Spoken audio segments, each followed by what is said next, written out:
മൂന്നാറിൽ കൊച്ചി ധനുഷ്കോടി ദേശീയപാതയിൽ വീണ്ടും യുവതി യുവാക്കളുടെ അഭ്യാസ പ്രകടനം.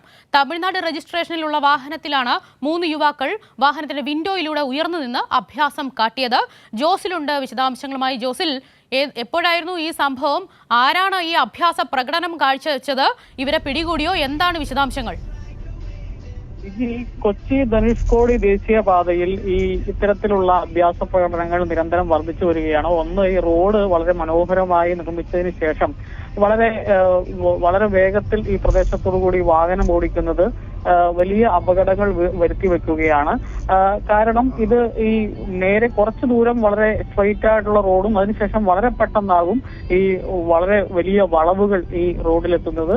അതുപോലെ തന്നെ മനോഹരമായ പ്രദേശമാണ്. അതുകൊണ്ട് ഈ റോഡിലൂടെ ഉയർന്നു നിന്ന് ഈ കാഴ്ചകൾ കാണാനും രണ്ട് സൈഡിലും തേയിലച്ചെരുവുകളും അങ്ങനെ മനോഹരമായ ദൃശ്യങ്ങൾ ഉള്ളത് കൊണ്ട് തന്നെ ഈ അഭ്യാസ പ്രകടനങ്ങൾ തുടരുകയും അപകടങ്ങളുടെ എണ്ണം വർദ്ധിക്കുകയും ചെയ്യുകയാണ്. ഇപ്പോൾ ഇത് ഇത്തരത്തിൽ വീഡിയോ ആയിട്ട് പുറത്തു വരുന്നത് തന്നെ മൂന്നാമത്തെയോ നാലാമത്തെയോ സംഭവമാണ്. ഈ ഇത്തരത്തിൽ ആളുകൾ ഉയർന്നു നിന്ന് ചിലർ വീഡിയോ പിടിക്കുന്നു, ചിലർ ഉയർന്നു നിന്ന് ഡാൻസ് കളിക്കുന്നു. ഇതെല്ലാം അവസാനം ചെന്നെത്തുന്നത് വലിയ അപകടങ്ങളിലാണ്. അത് ഈ അതിൽ സഞ്ചരിക്കുന്ന ആളുകൾക്ക് മാത്രമല്ല, എതിരെ വരുന്ന വാഹനങ്ങൾ അല്ലെ വഴി നടക്കുന്ന ആളുകൾ, ഇവർക്കെല്ലാം അപകടങ്ങൾ ഉണ്ടാക്കുന്ന രീതിയിലാണ് ഇത്തരത്തിലുള്ള അഭ്യാസ പ്രകടനങ്ങൾ എത്തി നിൽക്കുന്നത്. കഴിഞ്ഞ ദിവസം 2 കേരള രജിസ്ട്രേഷനുള്ള വാഹനങ്ങൾക്ക് നേരെ മോട്ടോർ വാഹന വകുപ്പിന്റെ ഭാഗത്തു നിന്ന് നടപടി ഉണ്ടായിരുന്നു.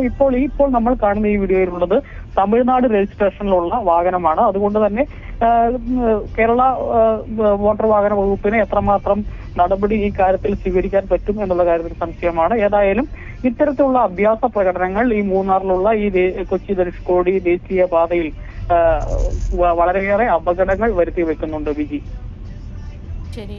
മൂന്നാറിൽ കൊച്ചി ധനുഷ്കോടി ദേശീയപാതയിൽ വീണ്ടും യുവതി യുവാക്കളുടെ അഭ്യാസ പ്രകടനം. ഈ വാർത്തയുടെ വിശദാംശങ്ങളാണ് ജോസിൽ സെബാസ്റ്റ്യൻ പങ്കുവച്ചത്.